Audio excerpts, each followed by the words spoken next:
Hello guys, हमारा मिली blog में आपका स्वागत है। और हम जा रहे हैं धांगध्रा खरीदी करने के लिए।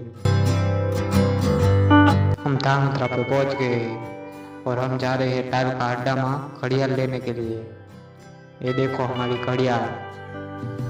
घड़ियाल ओपन हो रही है।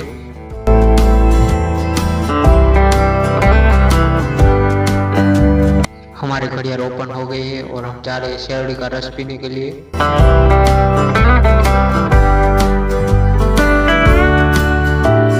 हमने शेरड़ी का रस पी लिया है और हम जा रहे हैं कलर लेने के लिए।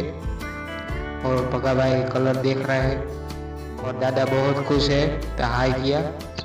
ये दादा पिला रही है।